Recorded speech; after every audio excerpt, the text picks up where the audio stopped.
Hello and welcome. So excited to be with you today. I am here with Jay Connor, who is a real estate investor who has rehabbed over 475 houses. He's invested in over $118 million in transactions.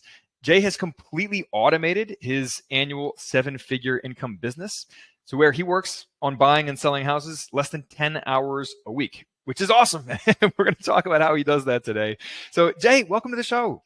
Well, hello there, Brian. Thank you so much for inviting me to come along to talk about one of my most favorite topics, and that's private money for real estate, because it's had the biggest impact on our business. So, like you, Brian, I'm so excited to be here with you. Thank you for having me. Oh, absolutely. No, I'm pumped for our conversation. So, Jay, we usually ask guests to just rewind the clock to the very beginning, how you got started in real estate. Not everyone, I mean, sure, you have a seven-figure business today, but most of the audience does not have that success yet. They want to get there. So take us back to your humble beginnings. Sure. Well, I was actually raised in the mobile home business, manufactured housing. I live here in Eastern North Carolina, and my dad and his company was in the manufactured housing business, which was targeted to help people own affordable housing. Well, in the early 2000s, the consumer financing for that product went away, like totally went away. And I knew if I ever got out of mobile homes, I wanted to get into single family houses. So it was in 2003 that my wife, Carol Joy, and I started investing in single family houses here in Eastern North Carolina. Our first year, we only did 3 houses our first year. And this was back in the day, Brian, where you could get an unsecured line of credit at the bank. I had a $250,000 unsecured line of credit. This was prior to me knowing anything about private money and all that kind of stuff. And so that went, well. We started scaling our business, started doing more deals, but we kept all of our business, and we still have to this day here in Eastern North Carolina, where I do 2 to 3 deals a month, but our average profits now are over $82,000 per deal Per house. and a population of only 40,000. Oh, so it's a small town, and you're still. So I'm guessing that the home prices there are not astronomical, but you're able to see those very high profit margins on relatively affordable homes is what I'm guessing. So the median price is right at 300,000, 325,000 here in our area. And so the point of that story is not to brag on myself, but to make a point. And that is, you don't have to be, as a real estate investor, in a huge populated area, make some, significant, income. And excuse me, with that, excuse me a second. Swallow. I got to get me a Sonic drink real quick. Yeah, take your time. There we go. So anyway, we've been focused here in that area all this time. Well, the first 6 years, Brian, that we were invested in single family houses, all I knew to do was to rely on the local banks. So from 2003 to January 2009, I just had a relationship with a local bank here to fund my deals. And in January 2009, I got cut off from the bank, had lost my line of credit at the bank. I had a great relationship with them, but we had the global financial crisis going on, And so I learned about private money. What's private money? That's, getting business or getting funding from an individual, a human being. And so I learned about private funding. And so I was able to raise $2,150,000 in less than 90 days of private funding. And so that was the biggest blessing in disguise of getting cut off from the bank in January 2009. You had all these foreclosures going on. The banks were not lending money. So if you wanted to buy foreclosures, you had to have the cash or cash available to you. Listen, Brian, our business tripled in 2009 over what it had been because I had all this private money available, and I was able to pick and choose the deals that I wanted to do. And since that time, I've never missed out on a deal for not having the funding available. Well, it's funny. I started in real estate single family real estate around the same time you did around 2003. And that's when I graduated college and started working in this field. And I was actually working for a hard money lender at the time. But yeah, I mean, in those days, if you had a pulse, you could get a mortgage loan, right? This is like the peak of the subprime housing or subprime mortgage lending boom. And then in 2009, 2008, and through like 2012 ish, you couldn't get you couldn't get a loan even if you had stellar credit, and I mean, yeah. So I mean, the pendulum swung from one extreme to the other. But I love that that that obstacle, it always ends up being, a bridge to growth if you are willing to look at it like that, right? So, you had been relying on this credit limit from the bank, which is limited, of course. And when that went away, you had to look elsewhere, and you tapped into a far higher amount of credit available. But you never, well, I don't want to say never, but it was that challenge that spurred you to get more creative and look further afield, right? And that pushed you to look. Absolutely. As you Yeah, said, growth takes place in the valley. yeah, Growth takes place in the valley. And, by the way, these people that are walking around saying, well, every problem's an opportunity. I wanted to throw up. I didn't have no opportunity. I had a problem. I had right. 2 deals under contract and no way to get them funded. And I literally, I sat right here at this very desk when I learned that the bank had shut me down. I asked myself a very important question, and that was, who can help me with my problem? Who can help me with my problem? So I immediately thought of a friend of ours that lived in Greensboro, North Carolina, Jeff Blankenship. I called him up. I told him what happened. And he was actually the first person that ever said private money. I never heard of private money and hard money and all that kind of stuff. So I had to find a better and quicker way to fund my deals that put me more in control. The traditional way of borrowing money is you go to the bank or you go to the lender and you get on your hands and knees and you beg and you say, please fund my deal.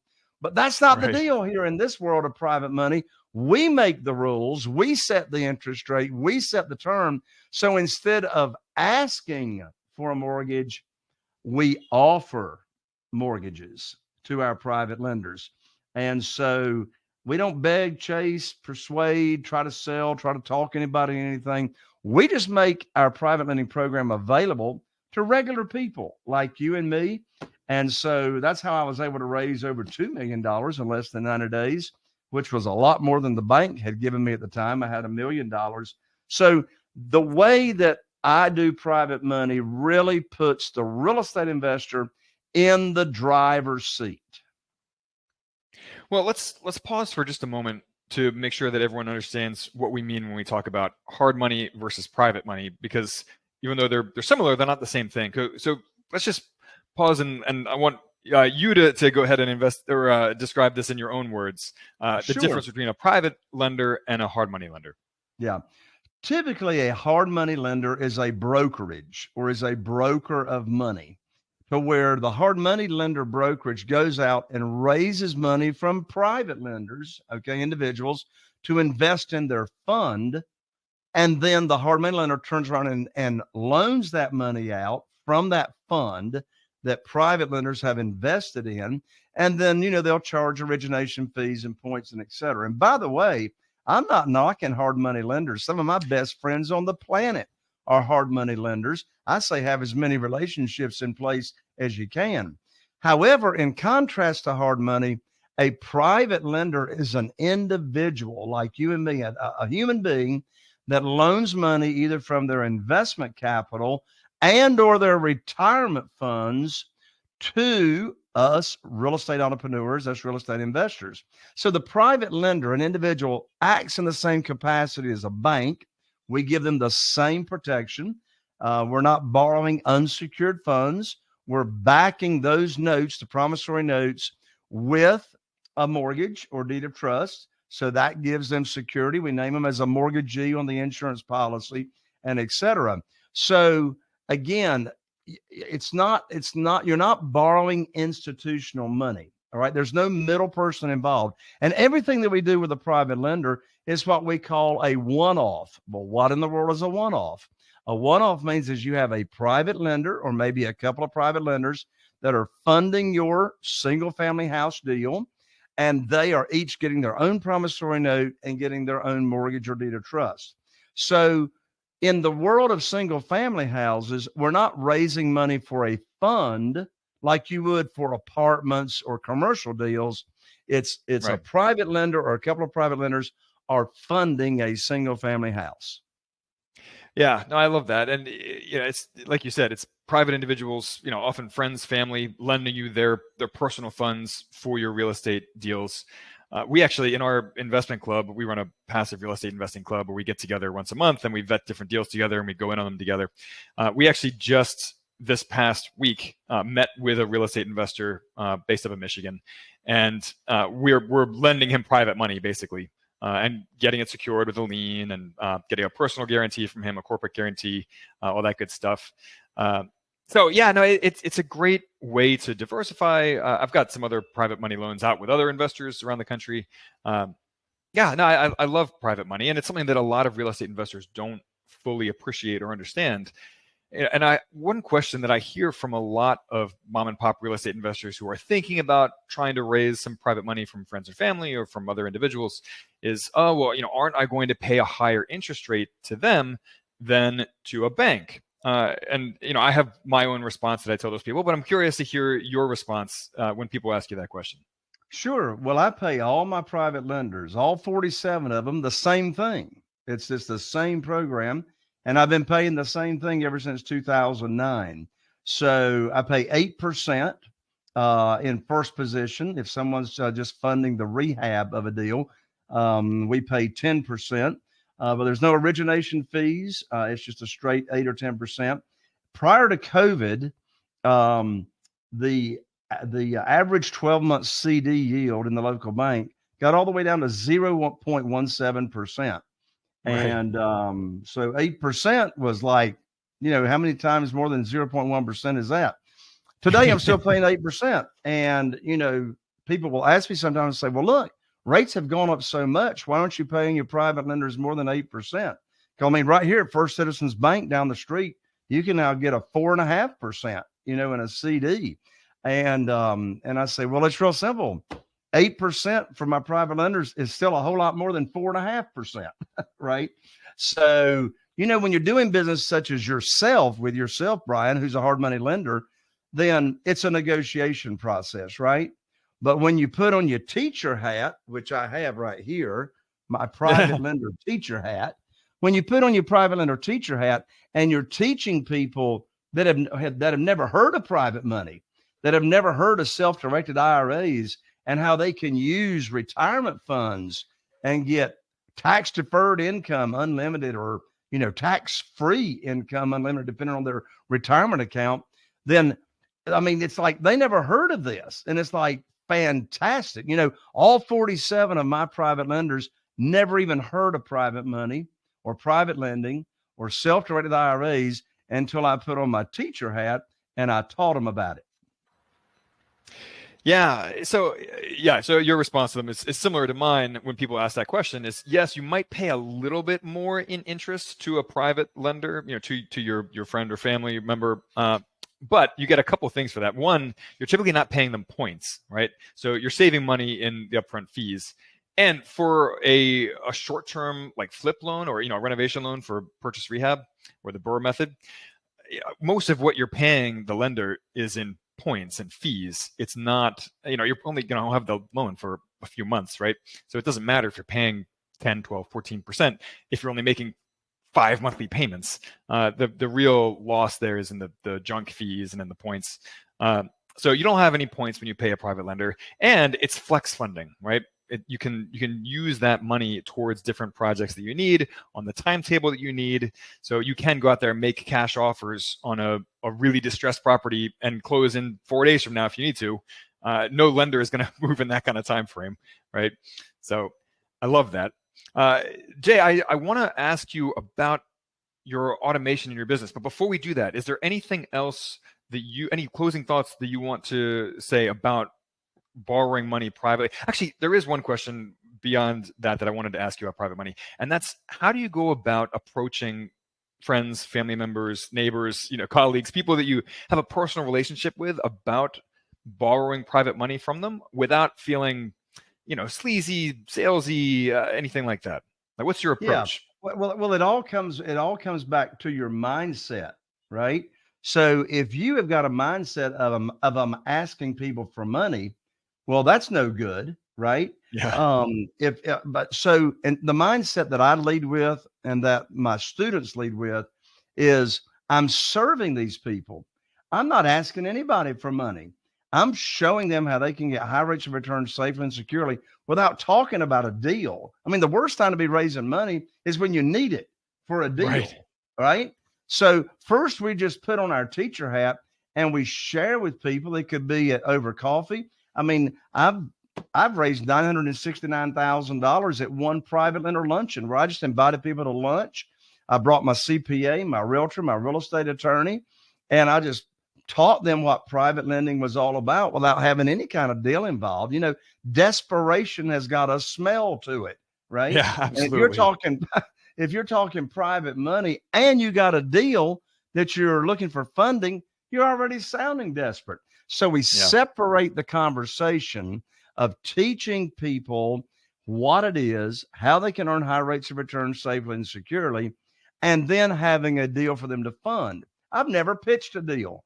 I call up my new private lenders and my existing private lenders with what I call the good news phone call. Well, what's the good news phone call? Well, I call them up. I say, I've got great news. I can now put your money to work for you. See, they've already told me how much they've got, particularly if I've introduced them to the self-directed IRA company and they've moved retirement funds over. So I know what they've got to fund or how much they got to work with. So I call them up. I say, I got great news. I can now put your money to work. And then I'll tell them 4 things about a deal. I'll say, I got a house in Newport with an after repaired value of $200,000. The funding required for the deal is $150,000. I know they got $150,000. They already told me. They've been sitting by the phone waiting. And I'll say, closing's next Tuesday. You need to have your funds wired to my real estate attorney by next Monday. I'll have my attorney email you wiring instructions. Well, boom, that's the end of the conversation. The most stupid thing I could ask them in the world is, do you want to fund the deal? Of course they want to fund the deal. They've been sitting by the phone waiting for the phone call because I told them I would put their money to work for them just as soon as possible. I love that. Jay, any final thoughts about raising private money that you want people to know before we switch gears and start talking about automation? Sure. I would love to give your listeners and your audience my book, and that would cover everything else about private money. So we can do that, or we can do it after we talk about automation. Well, do you have a URL for them to go to get a copy of your book? Absolutely. So it's a real book. You can't download this. We actually priority mail it to you. The book is free, just pay for postage. So the URL is jayconner, JayConner.com/book. That's jayconner with an ER, JayConner.com/book. I'll autograph it and I'll priority mail it to you. Awesome. Love it. And we'll put that link in the comments for the episode as well. So Jay, I understand you work like 10 hours a week on your real estate flipping business. So tell us about that and how you were able to do that. So automation, when we say automation happens either through other people and or technology. So we use both. So I have an acquisitionist. I got the same acquisitionist that's been talking to all of my sellers for 18 years. Oh, wow. So that's a big piece of the automation, is that she's handling all the phone calls, doing all the follow-up. Another part of the automation is my job personally is to make sure the marketing machine is turned on, meaning we got seller leads coming in to our funnel, our pipeline every day. So how is that automated? Well, I've got 3 different pay-per-lead services, Google pay-per-lead services that have got leads coming into us every day. Another piece of the automation is I have a virtual assistant that's in charge of our Facebook ads that are going up every day. Another part of automation is we direct mail to all foreclosures and pre-probates. Well, I have an assistant that's a retired lady, works out of her home, that's in charge of our direct mail. So I learned from my dad, for automation to be in place, you need to be a 3D person, which stands for dictate, delegate, and disappear. Now, another part of the automation is our software. So here is something very, very important that comes down to efficiency and automation. And that is, in my opinion, you must have software, relationship management software. I've got proprietary software for our mastermind members. And so this software, all the leads automatically, there's another piece of the automation, all the leads when they come in from Google, when they come in from Facebook, they go straight into our software system. And so then I have my acquisitionist follow up with the leads. And then me and my acquisitionist communicate inside the software. We're not spending time on the telephone talking about deals. It's all done inside the software. So as a result, I get to review all the leads that are coming in my software in a matter of 15 minutes per day. So software will automate your business. I used to be the most disorganized person on the planet trying to run this business with Post-it notes, if you can believe. So don't try to run this real estate investing business on a yellow pad. You got to have your software where you're communicating with everybody on your team. And look, if you don't have a team, then you got to be communicating with yourself, keeping up with all your notes of all your leads coming in to the software. Yeah, all logged in one place so that there's never any he said, she said between you and your team members. Absolutely. I love that. Well, Jay, I want to be respectful of your time here, but do you have any final tips, tricks, hacks that you want to share with our members? Anybody that's brand new looking to get into real estate, do not start this business by yourself.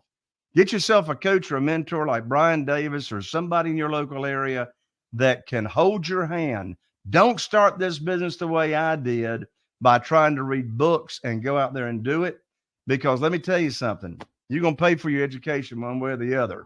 You know what I mean? So do it the smart way.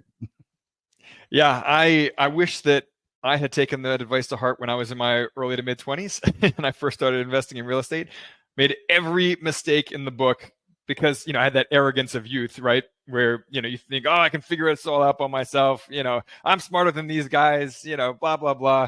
And then, of course, the universe serves you a nice big slice of humble pie, right? That's right. So, that's right. Yeah, I love that. Well, Jay, thank you so much for coming on today. We hope to have you back soon.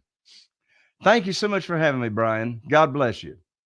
Absolutely. And guys, please, if you enjoy these conversations that we have, leave us a review on Apple Podcasts or Google Podcasts or wherever you listen to podcasts. It means the world to us. We appreciate it. And we will catch you next week. Same place, same time. Bye now. Like the idea of diversifying into real estate, but don't want the headaches of being a landlord? Enter passive real estate syndications.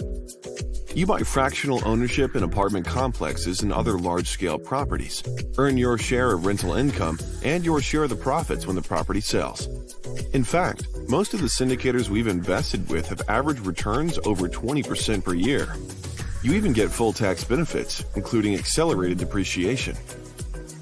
Even as you collect distributions in real life, you often report a loss on your tax return. So why doesn't everyone invest in real estate syndications? First, you typically need to know the syndicator to invest, and the minimum investment for each property is high, usually $50,000 to $100,000. That's a lot of money for a single investment, which is precisely why we formed an investment club to pool funds and invest together. Every month, we propose a new deal in the co-investing club and vet it together on a group call with the syndicator. Each deal is purely optional. Pass or invest as you like. As for us, we invest our personal money alongside you in every single deal. If you want to invest like the 1% without actually being a 1%er, join Spark Rentals Co-Investing Club. Email us at support@sparkrental.com with questions, and we look forward to investing alongside you.